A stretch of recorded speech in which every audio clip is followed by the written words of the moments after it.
Good morning, everyone. I think it's I know it's Monday the 13th, is it? We're doing John 11 anyway today, whatever the day is. An amazing passage, so much in here. I just wanted to point out a couple of things. So in verse 4, this is when Lazarus is raised from the dead. In verse 4, Jesus says, he's told that Lazarus is ill, and he says this sickness will not end in death. So obviously he's sure of what's going to happen, well, seemingly sure.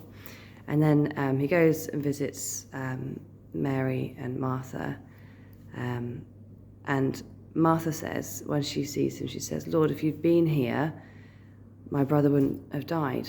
But I do know that, you could, even now, that you can do what God wills you to." And then in verse 25, he talks about how don't worry, he's going to be resurrected. And she's like, well, I know that at the end of days he'll be resurrected, but basically you could have prevented this from happening altogether. And he says, no, I am the resurrection and the life. And then in verse 32, Mary says basically what Martha has said: if you'd been here, then he wouldn't have died. And then an amazing thing happens. When Jesus goes to the tomb and he sees all the people weeping, and it says, doesn't it, the shortest verse in the Bible, Jesus wept. And this weeping is like, it's not just like a wiping a tear away from his eye. It says, in other versions, it says, moved by the Spirit, and he was troubled. He had a deep anger welled up inside of him, and he groaned in the Spirit.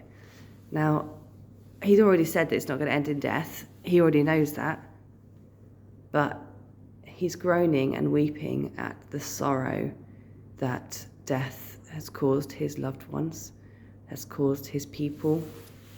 And I'm just amazed by him all the time. Like this verse, I think that if that short verse just gives us permission to feel all of the feelings, and also have our hope fixed on Jesus. Sometimes I think we feel like, I have to be stoic and strong, and if I weep and if I are in a mess, that means I haven't got a strong enough faith. That means that my hope isn't really secured in Christ. But actually, Jesus wept, and he is Christ. He knew exactly what was happening, and he knows, he is the resurrection. He's already just said that. I am the resurrection, and all of your hope is on me, and yet he still weeps. And I just think that it gives us that permission to know that there is no shame in weeping and mourning and just feeling that ache in your spirit for things and for people. I just think it's amazing, and it's just another beautiful facet of God that we can't really get our heads around, but we know is true. So just be encouraged this morning to cry. Just feel all your feelings, because God knows them all anyway, and he loves you, and it doesn't mean that you don't love him, and it doesn't mean that you don't have faith. All of those things you can have together. All right, have a great day. Bye.